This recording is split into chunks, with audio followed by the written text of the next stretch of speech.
This is the most insanely overpowered AI tool that you're not currently using. It's called Deep Research by Perplexity, and in this video I'm going to show you how it works, in what situations you'd want to use it, and at the end I'll show you an insanely powerful and niche use case, so you can apply it to your own. Here it's going through different steps in logic to attempt to answer my question, and you can see the sources it's citing along the way. I personally like following along here with the different steps in logic it's taking.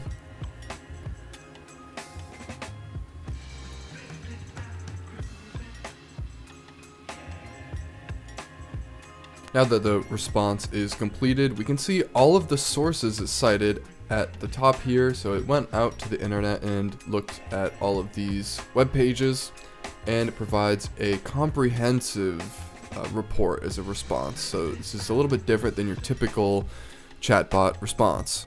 But what situations do we want to use this as a tool as opposed to something like ChatGPT? We can keep in mind to use something like Perplexity's Deep Research if it's something new, so there's not a lot of information baked into the existing models. In other words, it might be something it needs to check online for if it's something complex. And lastly, if it's something domain specific. So anytime your query matches one of these three criteria, you might want to consider using Deep Research. Well, how do you get to Deep Research? So you go to Perplexity.ai, which is this website here. You'll be greeted by the what do you want to know?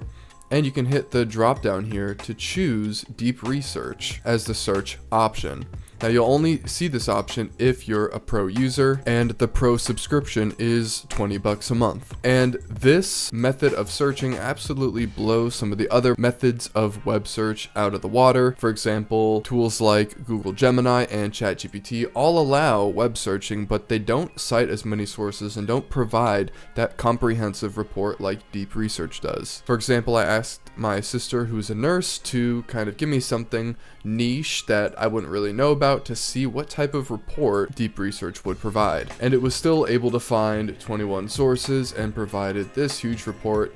I don't know how to verify if any of this is right or not, but I could definitely use this to learn about it. So think about which use cases you could use Perplexity's Deep Research for, anything with existing info online, and something, again, maybe complex and a little bit niche that these multiple steps in logic could help you out with. Anyway, that's it for today's video. Please like if I was able to help you out today, and subscribe so you don't miss another video. And just look at that, even Deep Research is telling you to subscribe to YouTube channels because you benefit through personalized content, exclusive access, and community engagement.